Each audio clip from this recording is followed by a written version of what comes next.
Good morning, everybody. Chairman, sir. I'm grateful to Asia Pacific Academy of Ophthalmology for inviting me to this symposium. Let the results speak for themselves. I have no financial interest whatsoever. In physics, lasers are told to be the solutions looking for problems. Medical corollary is lasers are treatments looking for diseases. Ophthalmology has always used lasers, both diagnostic and therapeutic, more than any other medical specialty. Because the eye is the optical medium, the application of laser technology is both logical and poetic justice.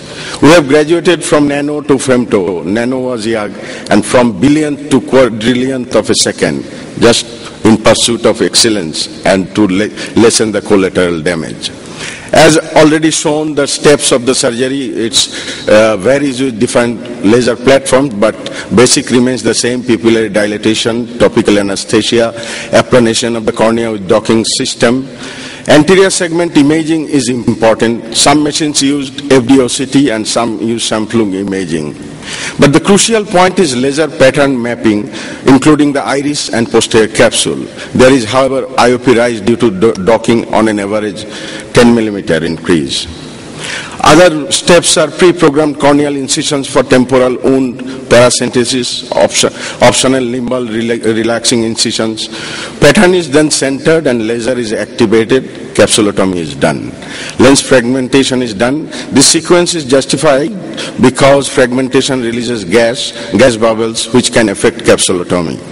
Then corneal incision. This is the last step before the patient is moved to the OR.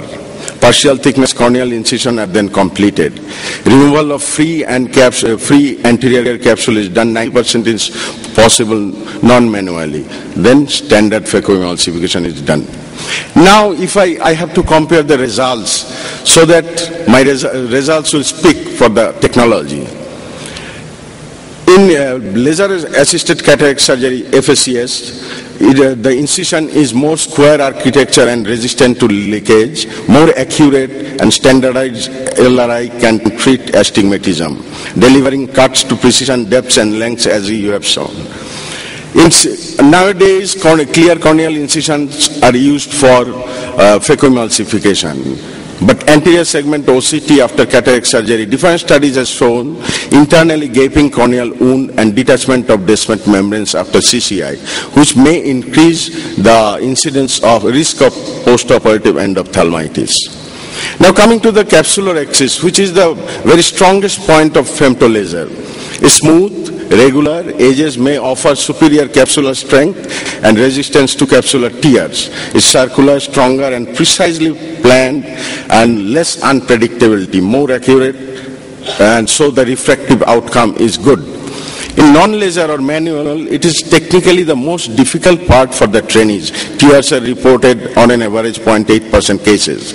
Unpredictable diameter of the axis leads to affects IOL centration and subsequent poor refractive outcomes. Unpredictable anterior chamber depth and increased rates of PCO. Many studies have shown, notably one by Norby, IOL position was the largest contributor of post-operative refractive error. A shift of 1 millimeter of IOL position, which can stem from inappropriately sized capsulotomy, can lead to 1.5 diopter change in refractive error. Now, non-laser capsular axes are also prone to deceptive influences like pupil size, eye size, and curvature of the cornea. Greater amounts of horizontal IOL decentration is noted later on manual capsular axis. There is statistically significant difference between circularity of the capsulotomy, manual capsulotomy at postoperative 1 week. However, with laser capsular axis, higher degrees of circularity, fewer patients with incomplete capsular axis, overlap is better with learning curves, avoids inappropriate influence, as I have mentioned, with manual one. No patient experienced more than 0.4 millimeter horizontal decentration after 6 months. Capsulotomy strength is good and greater in animal studies. It's proven. Now coming to the third procedure of femtosecond. Here we do fragmentation with the femto laser. This reduces ultrasound energy and instrumentation. As we all know, effective phaco time is very important for outcome. It is reduced by 90% if the fragment size is less than 500 microns, and it increases, phaco time goes down, not down, up to 80% if the size is bigger, that it is bigger. However, phacoemulsification, risk of corneal injury is always there due to long duration of ultrasound and manipulation. The current studies, femtolaser assisted phaco-fragmentation, the system reduced the ultrasound energy as I have mentioned, and fewer complications have been noted. But till today there is no published data on the rate of post-operative endophthalmitis due to incision, as Dr. Ramamurthy mentioned. Learning curve is a problem in any advanced technique.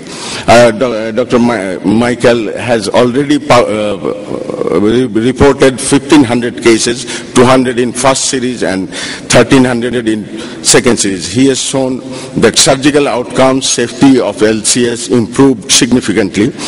But this study was non-comparative with manual group. Safety study, we are bothered about the safety of the laser on retina. It has been tested with eyes to assess safety with maximal laser setting, and it was found not harmful. One comparative study I would like to cite here by Palankar et al.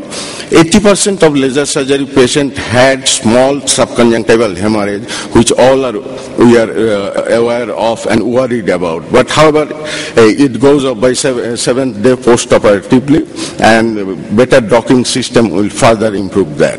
There were only 38% corneal edema, whereas in non-laser it was 70%. Visual outcome was not statistically significant difference there. There was an interesting demographic data done, demographic survey was done in USA, which included 46 laser users, 30 centers, 65% response rate. Data was collected for last 15 months up to March 12. Average time with laser was 6 months. There was 60,000 cataract cases, of which around 6,000 was done by laser. 23% were using premium IOLs. Here it is well documented that laser procedure is preferable in premium IOL groups. However, premium IOL penetration remains consistent over the years, mostly in toric and presbyopic group. Here lies the importance of laser.